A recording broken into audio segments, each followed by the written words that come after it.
বিজেপির ডাকা বাংলা বন্ধের মাঝে ভাটপাড়ায় শুট আউট। অর্জুন সিং ঘনিষ্ঠ বিজেপি যুবনেতা প্রিয়াঙ্গ পাণ্ডের গাড়ি লক্ষ্য করে সাত সকালে চলল গুলি।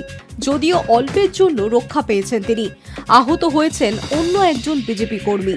কানে গুলি লেগেছে বলে জানা যাচ্ছে। তাকে দ্রুত উদ্ধার করে হাসপাতালে ভর্তি করানো হয়েছে। সঙ্গে ছিলেন ভাটপাড়ার বিধায়ক পবন সিংও। এই হামলার নেপথ্যে তিনি সম্পূর্ণ দায়ী করেছেন জগদ্দলের তৃণমূল বিধায়ককে। ব্যাপক চাঞ্চল্য ছড়িয়ে পড়েছে ভাটপাড়ায়। আহতকে দেখতে হাসপাতালে গিয়েছেন অর্জুন সিং। তার অভিযোগ, মোট 6 রাউন্ড গুলি চলেছে। হামলাকারীরা তৃণমূল বিধায়ক সোমনাথ শ্যামের সঙ্গী, অবৈধ ব্যবসার সঙ্গে যুক্ত। হামলার একটি ফুটেজে দেখা গিয়েছে দুষ্কৃতীরা সংখ্যায় 6 জন ছিল। অর্জুন সিং এর কথায় খুল্লা তারা গুলি চালিয়েছে, বোমাবাজিও হয়েছে। পুলিশ দাঁড়িয়ে তামাশা দেখছে। ফায়ার করেছে, রবি সিংকে গুলি লেগেছে ও আরেকটা ছেলেকে গুলি লেগেছে। গাড়িতে ব্যাপকভাবে গুলিবাজি হয়েছে, বম চলেছে। আর সব এরা পুলিশ এখানে দাঁড়িয়ে দাঁড়িয়ে তামাশা দেখছে। বলছি যে পুলিশ কোথায় ছিল? পুলিশ তৃণমূলের তাবেদারি করছে, আর কোথায় থাকবে? কতদিন আর দালালি চলবে? শেষ হয়ে গেছে।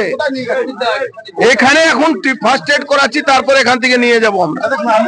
সামান্য একটা বন্ধের ডাক দিয়েছেন আপনারা, তার জন্য রক্তাক্ত মানে কি? ওপেন ফায়ারিং হচ্ছে। গাড়িতে 6 রাউন্ড গুলি চলেছে। 6 রাউন্ড গুলি চলেছে, প্রায় 7-8 খানা বম চলেছে।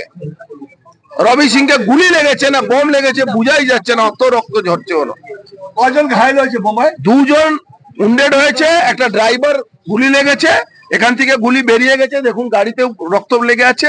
আর রবি সিং আর প্রিয়াঙ্ক পাণ্ডে এদের গুলি লেগেছে। জানা গিয়েছে, বুধবার সকালে ভাটপাড়ার যুব বিজেপি নেতা প্রিয়াঙ্ক পাণ্ডের গাড়ি লক্ষ্য করে দুষ্কৃতীরা কয়েক রাউন্ড গুলি চালায়।